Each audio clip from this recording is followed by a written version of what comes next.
Hello, ഇതാണ് നമ്മളെ അബിയുവിൻ്റെ plant കേട്ടോ.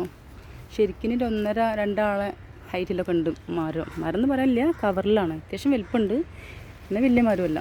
ഇതിലൊരു ഫ്രൂട്ട്സ് ഉണ്ടായിരുന്നു. കുറേ എല്ലാ തൈയിലും ഏകദേശം പൂക്കളൊക്കെ ഉണ്ടായിരുന്നു. പക്ഷേ ഏകദേശം പൂക്കളൊക്കെ കൊഴിഞ്ഞ് പോയിട്ടോ. വളം കൊടുക്കാനിട്ടാണോ അത് ഗ്രോ ബാഗിലായതുകൊണ്ടോ ഒന്നും അറിയില്ല. പക്ഷേ ഒരു കായ നമുക്ക് പിടിച്ചിട്ടുണ്ട്. കുറേ ദിവസം ഞാൻ ഇങ്ങനെ നോക്കണം. കാണുമ്പോൾ രസമല്ലേ, കഴിക്കാൻ വേണ്ടി മാത്രമല്ല, അത് കാണുമ്പോൾ തന്നെ മനസ്സിക്കൊരു സന്തോഷം. കണ്ടോ, ഇതാണ് നമ്മൾ അബിയു. പക്ഷെ അബിയു ശരിക്കും ഫോട്ടോയിൽ കാണുമ്പോൾ എല്ലാം റൗണ്ട് ഫ്രൂട്ട്സ് കേട്ടോ. ഇത് റൗണ്ടായിട്ട്, ഇതിങ്ങനെ ലോങ് ആയിട്ട്, ഇത് നീളത്തിലുള്ള സാധനം കണ്ടോ. നല്ല വലുപ്പമായിക്കണോ, ഏകദേശം പഴുക്കാനായി തുടങ്ങിയാണ്.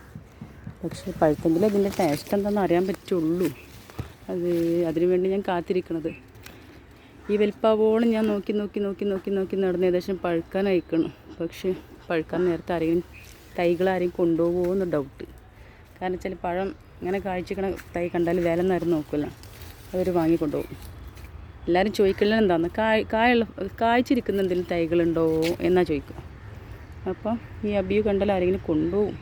പക്ഷെ ആരും കൊണ്ടുപോയിട്ടില്ലെങ്കിൽ പഴുത്ത് അത് കഴിച്ചിട്ട് ടേസ്റ്റ് ആണെങ്കിൽ നമുക്ക് പറയാൻ പറ്റുള്ളൂ അബിയു നല്ല ഫ്രൂട്ടാണ് എന്ന്. പക്ഷെ എല്ലാവരും പറയുന്നത് നല്ല ഫ്രൂട്ട്സ് ആണെന്ന് പറഞ്ഞു. പക്ഷെ നമ്മൾ കഴിക്കാത്തതുകൊണ്ട് നമുക്ക് കള്ളം പറയാൻ പറ്റില്ലല്ലോ. ഏതായാലും നമുക്ക് വെയിറ്റ് ചെയ്യാം. ഇത്രയും ദിവസം നമ്മൾ വെയിറ്റ് ചെയ്തില്ലേ, ഈ പഴുക്കോളം വെയിറ്റ് ചെയ്യാം കേട്ടോ.